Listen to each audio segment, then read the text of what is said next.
Welcome to Greenlit, the Buffalo 8 podcast. I'm your host, Matthew Halderman, and each week we're going to dive into a different piece of content, film and television, and we're going to talk with some of the biggest names in front of and behind the camera as we dive deep into how they were financed, produced, developed, marketed, and the crazy stories behind how many of them got made.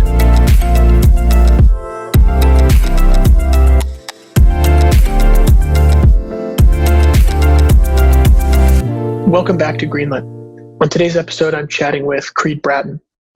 Most of us know Creed, as his name suggests, from playing the character Creed on the hit show The Office. Creed was introduced to me by his manager, a colleague of ours who we've known for a number of years, who thought it'd be interesting to chat with him because Creed's on the verge of releasing a new album. When we were preparing for this interview, Creed actually said, "Can we throw all the questions and the prepared outline out the window and just have a conversation?" I think the result ended up being probably the most fun conversation that I've had in this series to date, and I hope you'll end up feeling the same. So without further ado, enjoy this conversation with Creed Bratton.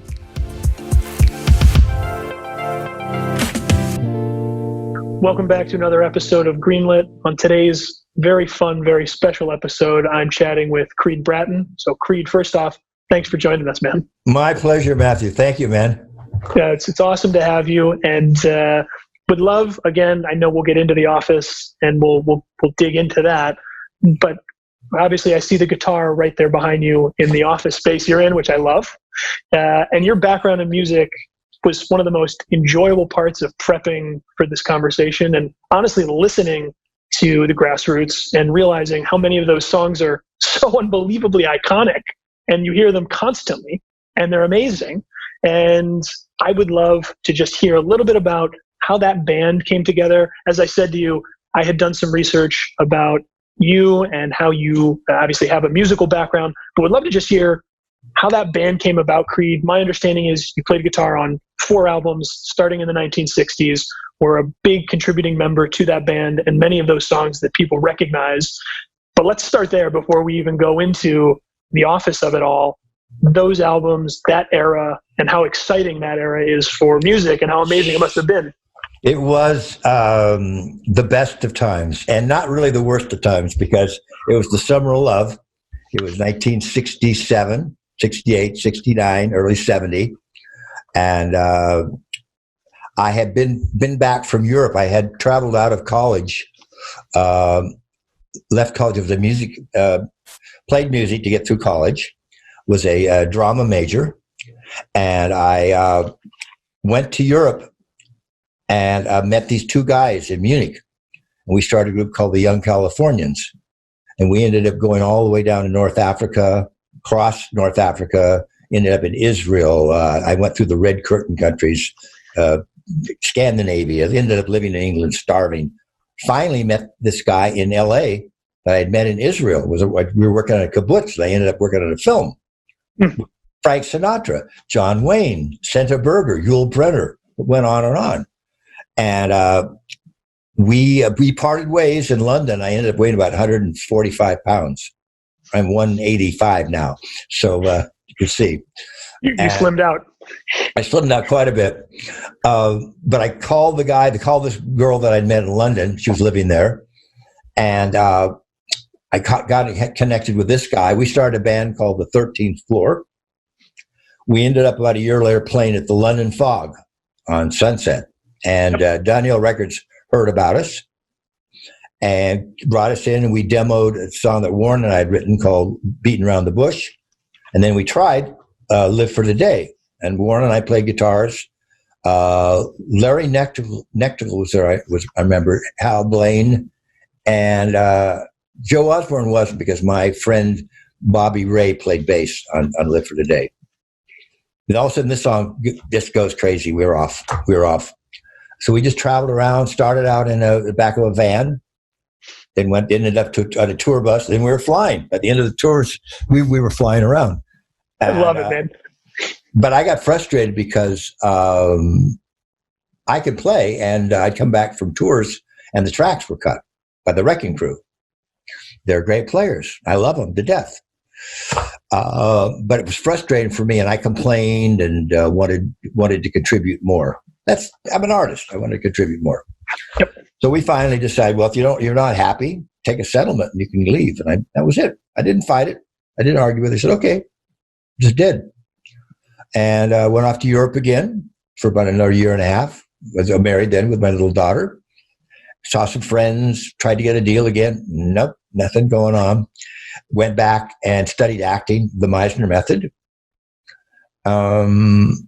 Did a lot of film and not a lot of film, a few films, but a lot of television, stage. Got an agent, John Crosby, and then I started working. Met Beau Bridges, and he put me on as a stand-in. And he's a great guy, and he gave me a leg up there. A wonderful, wonderful man. He knew my backstory, and I think I played for him on a musical, and that's how I started out. But I'd been studying acting. I'd always wanted to do it because I was good at it, even as a young kid. So I was working off and on doing all kinds of odd jobs. I was working on Bernie Mac. And they were giving me little bits and was making people laugh. Ken Kwapis came on the show. And I'd heard out through the first AD, Joe Moore, that he was starting the Office Place, the Office, an American Workplace. And they were going to do the Ricky Gervais show, which I loved. So I did something I'd never done before. I called Ken up and I said, is there any way I can get on this show? And he said, well, you're a really funny guy. He said, let me talk to Greg Daniels about this. So they gave me a shot. They put me in the background. They told me, here's our plan. We think you're great, but we've already cast everything. We want to see if we can work you into the mix somehow. Within 2 weeks, I realized the writing on the wall. There's some young kids, hungry kids wanting this. And I felt very comfortable with everybody. My intuition said, I belong here. You know how it is. You trust your intuition. It's like playing a guitar. And you start to go to the matter. And well, wait a minute. Something's leaning you the other direction or over here. And it works out. Right. So the little voice said, shoot your own demo. Shoot your own audition. I didn't tell anybody. I went with my buddy Joe Moore. I shot it. I wrote all this stuff out. I did. Basically, I had to go to the part of me for the character. I incorporated a Jacques Tati walk. I had a little Chaplin in there. The facial stuff I mixed, and people think, oh, Creed. No. It's put together. It's an acting job, piecing funny stuff together. So I had Bob Newhart and Jack Benny, Johnny Carson. I had all these little things that made me laugh, and I tried to make a montage. And then I morphed it into this guy. So someone making soup. That's the guy. Right. Most of the time, I'm pretty laconic and just kind of low key, and I play my music. But on that show, you never knew when the camera was going to hit you. So the camera would go, and sometimes it just might go right in on you. So you had to be ready to go. Right. You had to be in the character. So for 8.5 years, I did that guy, and it was great. It was great. But now it's a mixed blessing because I'm getting movies, but few and far between. Most of the things I'm offered are the guy, the Creed character. Right. And I've done. I did a movie called Terry with John C. Reilly and Jacob Bukowski that Azazel Jacobs directed. Patrick DeWitt wrote that. And that went to Sundance, and it was very well received. The people that saw it, I nailed this character, and I'm thinking, here we go, Matthew. They're going to see now what I can do. Still, right. Can you do the Creed character again? Can I take you back? And it's awesome. It's amazing to just see sort of the pulling on the creative thread leading to this really fun story. Oh, he's such a fun guy too. Yeah, I love so fun. Take me back to, so you're the young Californians, then you're playing the London Fog. then you're putting Live for the Day together. I mean, it's funny enough, not to go on a tangent, but the Wrecking Crew, the Danny Tedesco movie. Yes. We're actually working with Danny Tedesco on a movie now called Immediate Family, which is about the guys that did it in the Next Generation in the 70s and 80s. The guys that played on Jackson Browne and the Eagles and Don Henley. And so we're actually working with Denny on that, and hearing that story is just so awesome how those guys were. Please say hi to Denny. I will. I got invited to the one of the reasons I got invited to the thing is, well, not because of just the Grassroots, but the Grassroots were the first band to put the name of the Wrecking Crew musicians on the back of our album. That's cool. Nobody had done it. The Beach Boys hadn't done it. The Byrds hadn't done it. Nobody had done it. It was actually the hush hush secret. There's a book by Kent Hartman. It's a really, really good book on the Wrecking Crew, and they discuss that in there. I eventually got invited to Nashville for the Musicians Hall of Fame, where I inducted the Wrecking Crew in the Musicians Hall of Fame. Because of that, well, I was on The Office, and I was a musician, but we had done that thing. So, yeah. Is that us or you? Not on me. I think it's on your side. It's probably something on your phone, maybe. It's safety alerts. No worries. It's another curfew. I haven't gotten one yet here. Which part of LA are you in right now, Creed? Studio City. Okay. Oh, wait a minute. Creed brand is exempt. Okay. So that's perfect. There's perks. There's perks to being me. I love that. So I was saying, so London Fog, Live for the Day, the song blows up. Yep. You sign a deal. Are you guys on a label? Is there a big manager? Are you touring? We have a manager, Jerry Cohen. We're touring all the time. We're playing with the Beach Boys. We're playing with the Doors. We're playing with Cream. We toured with Cream for several tours down south. We played with everybody. Hendrix. We played Devonshire Downs. There was 200,000 people there. That was monumental. That was the biggest crowd I'd ever played for. 50,000 at Miami Pop Festival before that. We played, remember playing Mount Tamalpais in San Francisco when we first started. Everyone was on acid. I mean, everyone was acid. I saw Janis Joplin on the back of a Harley being brought up to the stage. It was insane. I didn't drop acid myself till later at the Fillmore, but that's another story you can research. That's hey, you know what? It's at the time it seemed like a professional faux pas, but actually it's turned out very well for me, I believe. Doing that. How many years, Creed, were you in the Grassroots total for hearing all of those tours with all those unbelievable musicians? 4 years. Yeah. Got it. That's awesome. Then, as you said, I did 4 albums with them.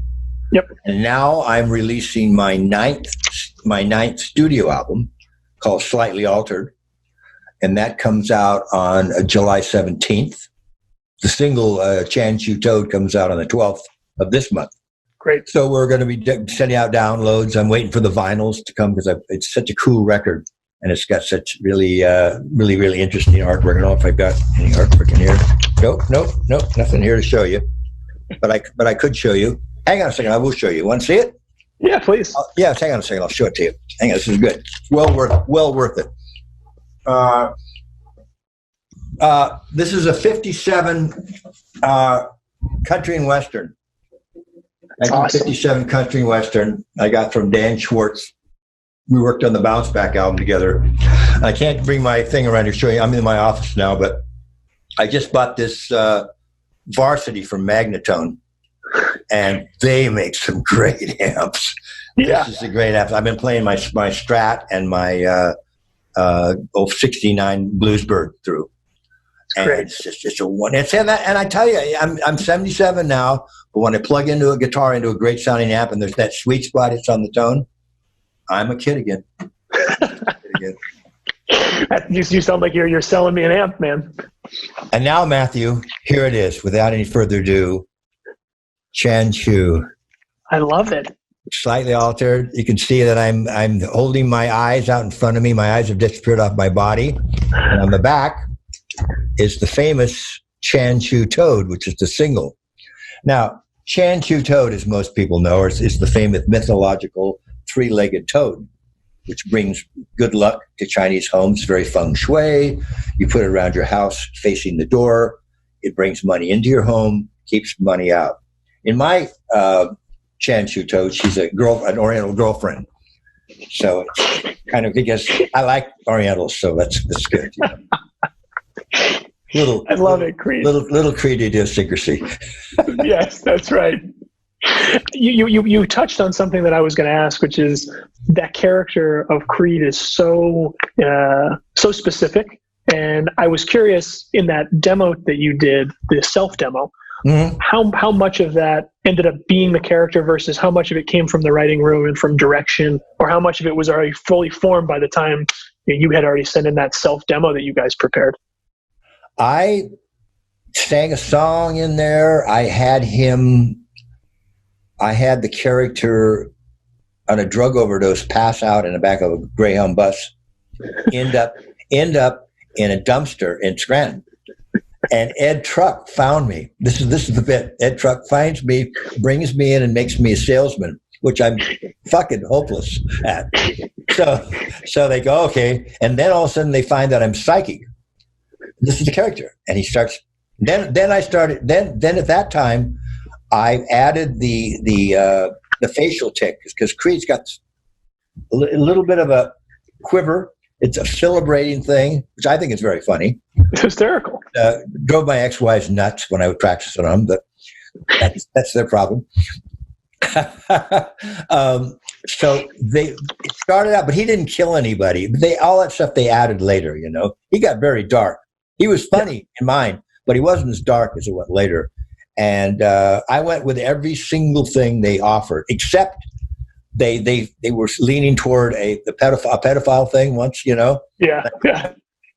Nah, I've got kids and stuff, you know. I'm weird enough. We don't need to go there. Right. Michael Scott was able to pull it off, you know.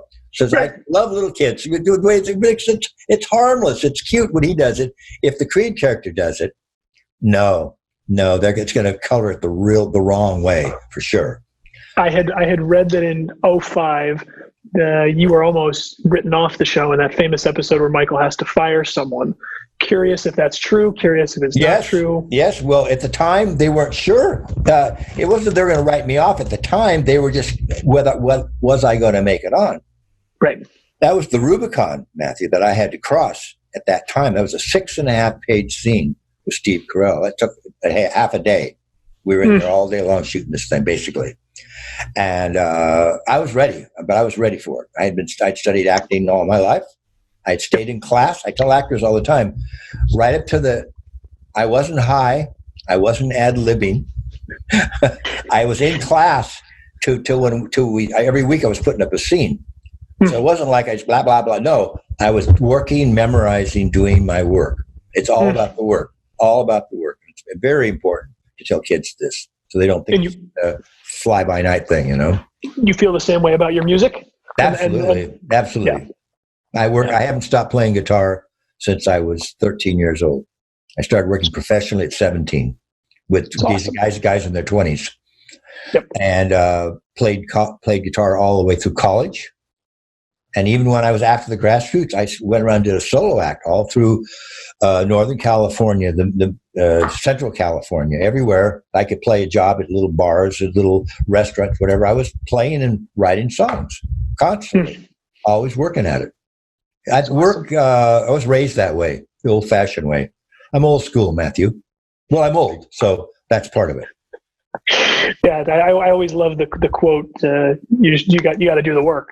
Everyone sort of looks at it and thinks it's overnight, but you got to do the work, man. The kids now they do a couple of classes or see something on Google and they want it now.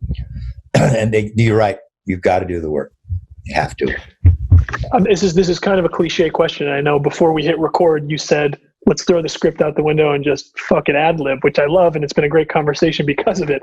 But I'd be remiss if I didn't ask you, favorite office moments in front of and behind the camera for you personally, for the group as a whole? I think Dinner Party.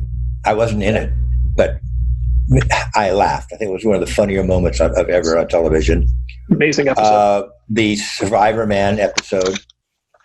And actually, I was in that one too. So I had the great scene with John Krasinski about the pie.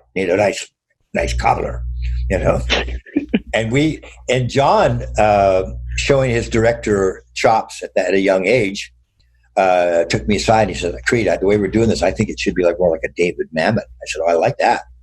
So we actually got closer than they'd planned, and we just started going, firing at each other, throwing hardballs. And he laughed. He started laughing one time. He said, Creed, they could see the spittle. You're concentrating so hard that there's spittle coming up out of your mouth. And I said, yeah. I said, is it working? He said, it's really working. So that's a fine moment. Anytime Michael Scott or Steve Crow would walk in, like with the big fat man suit on, or prisoner Mike, prison Mike, we all of us would bite the inside of our cheek not to laugh, because it was so great. And for me personally, Matthew, obviously the Halloween episode where I got through that. And at the time I knew we were flying. I said, this is happening. I could feel it. It was working. It was working. Yep. But I wasn't aware of it until after the thing. At the time, you're in the heat of the battle. Right. All you can do is let go. The lines are done. You've got to let go and look at Steve's eye and react. And just react. That's all acting is. Know the lines and react. And you can't try to be funny. You better have it down. But when it aired, I was at craft service, and John and Rain came through over there. And I had a cup of coffee, and they came over to me like this and grabbed me and said, "You knocked it out of the park, buddy." It's excellent. That was excellent. And of course, being the manager, getting to do the manager, and that was so much fun. Long overdue, that amount of stuff. And then, of course, playing my original song. A lot of people don't know I wrote the song I played in the finale, All the Faces. And I wrote that. That was the first song I wrote after I left the Grassroots. I wrote that in 1970. Wow. And it was way ahead of its time as far as one of my spiritual songs. And I have to say, I write a lot of plaintive lyrics, songs about expression, finding yourself, spirituality, sticking with it, positivity. I'm a real bluebird of happiness, Matthew. You mentioned, Creed, that when you came in and you did something you never had done, you had reached out and asked if you could be a part of it, and there were young, hungry kids that wanted to be in this show. The writer's room of this show always felt so ahead of its time. The people that were in it, the ideas, the sensibility, taking of the British humor and adapting it for an American audience. But it's such an interesting time in network TV. Did you get the sense that this thing was just huge, and that the writer's room was pushing boundaries, and that you guys as an ensemble were totally pushing boundaries comedically? How did that click? When did it click? Did it ever get to everyone's head? It exploded, and it felt like, you mentioned the Summer of Love. I think of music and that moment in time being such an unbelievable intersection of things happening that really can't happen again. No. The Office feels like that as well in so many ways. Did you feel it? I guess I'm sort of forming my own question in real time. Did you feel that then with the late 60s, early 70s with music scene? And did you feel that same thing in The Office, especially as it was building? Did you make any connection between those things, and how did you keep it as a group in both musically and The Office even keel? Wow, that's a no, that's a really good question. That's really good. Okay. Music. At that time, there was so much uniqueness in the music. If you heard a song on the radio, you knew who it was. That's War. That's Eric Burden. That's the Grassroots. It's the Doors. Blah, blah, blah. You knew who that was with the way it was. Now it all sounds the same. I can parallel that to TV too. As far as the consciousness of the country was concerned at the time, we truly believed, and I certainly did, that we were on the verge of a paradigm shift in consciousness. That if every single person, this wasn't just drugs, this is prevalent among the psyche of the youth at the time, that if we could forget about the United States, Europe, China, Russia, and realize that we are human beings on a planet working together, that love will heal this thing. We really felt there was like a song that could, boom, make that shift in consciousness where we're all, and I still believe it can happen, but we've backslid a lot since the 60s.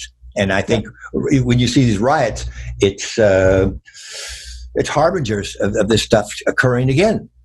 Now, did we know this was happening at the time? In the music aspect of, I knew this was monumental, because when cops are harassing you because of your hair, it's you know there's a reaction going on. As far as The Office is concerned, and that show being part of the zeitgeist like it is now, at the time, some of my fellow actors say, "Oh yeah, I knew, I could tell." No, I'm just there working. I didn't get out of myself and say, "Oh, it's maybe the third or fourth season, you're in New York, staying at the Biltmore, and they're and people see you and they go, and then you start realizing, oh my God." But up until that moment, no, I didn't. And now I'm flabbergasted like everyone else. How could it be? How could that synergy occur? How could the writers and the actors and the people that shot the film make it seem like it was all just spontaneous, improv, casual, we made it look easy.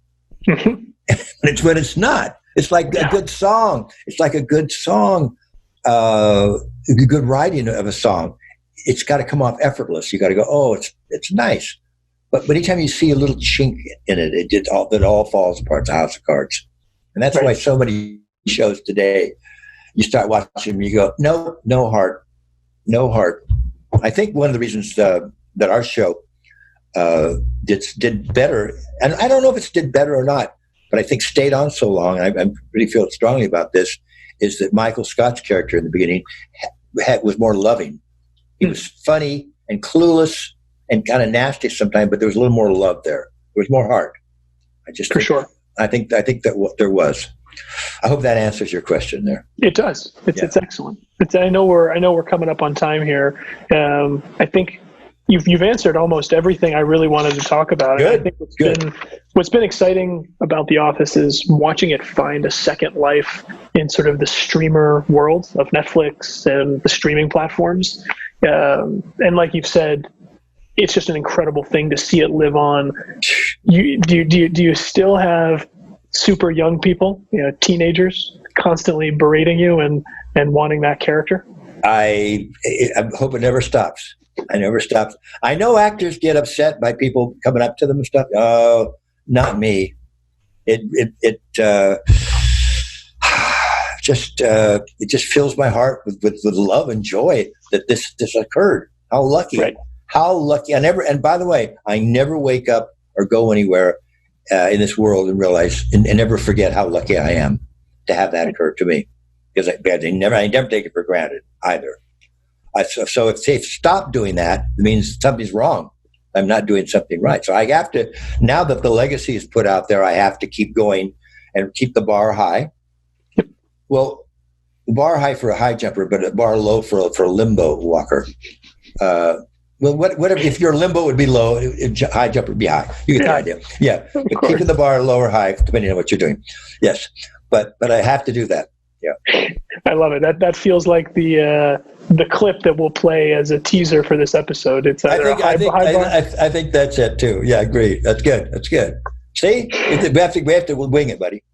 We winged it. I mean, like you said, you made it look effortless on the show, and you made it look effortless here today in our conversation. Oh, thank you. Hey, guitar. What kind of guitar do you play? So I grew up back east, Connecticut, and for New York City area.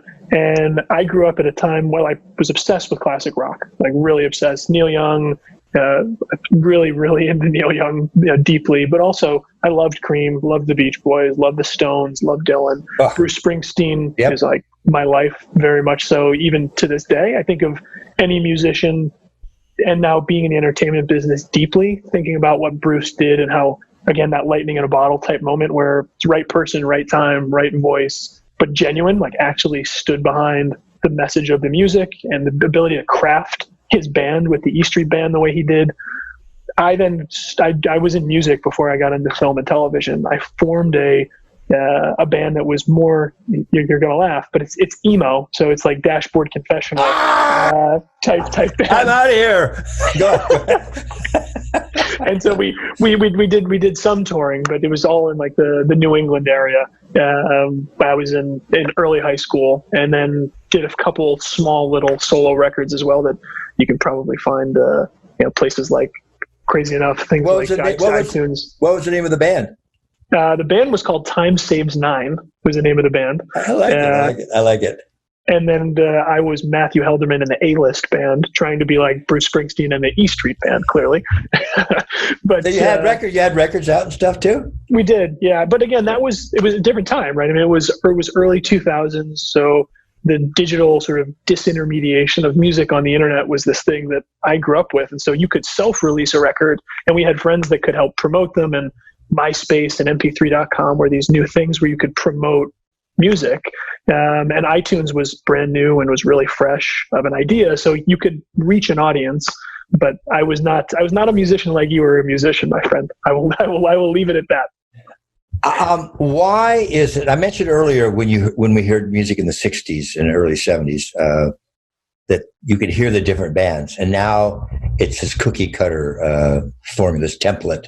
Is it the business that wants it that way? Is it algorithms that make the music that way? Because they all sound the same, and it's just boring to me. Yeah, there are groups that come around. You go, oh wow, that's fantastic. They got a voice. So overly produced. I think Luke, my partners and I always talk about this, which is we ask at the end of each year. We have the full team together, and we'll ask hard questions that people are probably thinking about but don't want to ask in a team setting. So one of those questions is independent film and independent television, is it even cool anymore? It's definitely cool when we were growing up, but to me it felt like the 60s and the 70s movement of music was what captured the culture intensely, and then the independent film movement of the 80s and 90s was incredibly cool. But then the internet just changed everything, right? It's like you've got people making YouTube videos that get more views than some of the biggest content, music and film and television. And so to me, I think the internet just changed the way people channel how they express themselves, right? The real beauty of the 60s and 70s and even 80s and 90s, it felt like people were genuinely channeling how they were feeling and capturing the consciousness of their communities. And then the business behind it was a real brick and mortar business versus the internet, which is just such a different tool. But now you have this, the internet itself as the platform and really the driving force of how people express themselves. We lost that. We lost it during that. When you talk with your guys and do you discuss, there's so much content out there. It's just boggling. How does a Better Call Saul, which I think, for my money, is even better than Breaking Bad. I have to say, I think it is. Killing Eve, Ozark. So unique, with their so unique voice, and you're not spending a lot of money. You don't have to spend a lot of money. It's not special effects or sci-fi stuff. Why is it so hard for them to come up with the shows like this when they put out so much fodder? Yeah, that just clouds everything up, and you can't see anything for all this crap out there. And then occasionally, is it lack of trying, or is it luck, or is it? I think it's. What do you think? Yeah. I mean, I think the shows you just identified right? Vince Gilligan, obviously a genius showrunner, a genius creator. But going back to your point about the 60s and music, he had a voice, he had a perspective. Same thing when you think about Fleabag and Killing Eve. Phoebe exactly, and she's in everything. Right. But she's got a voice and she's got a perspective. It's those weird moments in the entertainment business when lightning on the business side strikes the same spot as lightning on the creative side, and the person on the creative side just delivers. They've got a voice and they actually come through. I look at it the same way I think about the writing room and Greg and BJ and the people on The Office. It's like that doesn't happen very much. No, and in reality too is all those writers went on to do great things. It wasn't a fluke. We know how good the writers were too. Correct. I saw a little independent commercial being shot on Ventura Boulevard the other day, and Phoebe Waller-Bridges was doing craft service. I said, "You don't have to." She said, "Work, work, work, work, work." She no moss on this woman. My God, amazing. She's definitely hustling, no doubt. She's hustling like crazy. I believe that people have gone and tried to do, like people my age have went on to do country, or they tried to do something else. I can't do that. So my music still sounds kind of 60s, kind of like that's a good thing from the 60s, because I figured, why just stick with what I'm doing, There's obviously some sophisticated techniques that Dave Way, my producer, uses, but still, I'm not trying to go too far away from not trying to get make a new mousetrap here. Just stick with what works, I get it. I mean, as my dad would always say, when you grow up in the era of the world's best music, and probably always will be, certainly popular culture music, the rest of it feels like a lot of noise. Pretty much. That's a good place to end right there. Matthew, thank you so much, buddy. Thank you, Creed. Appreciate the time, man. My pleasure. Good luck with your project, man. Thanks, dude. We'll talk soon. Bye. Keep playing. Take care, dude. I will. Take care, Creed. Bye. Thank you all for listening to another episode of Greenlit, the Buffalo 8 podcast. For financing questions, feel free to contact us at Bondit Media Capital at info@bondit.us. For production, development, and distribution questions, feel free to contact us at Buffalo 8, info@buffalo8.com. We'd love to hear from you and hope you'll continue listening to the podcast episodes ahead.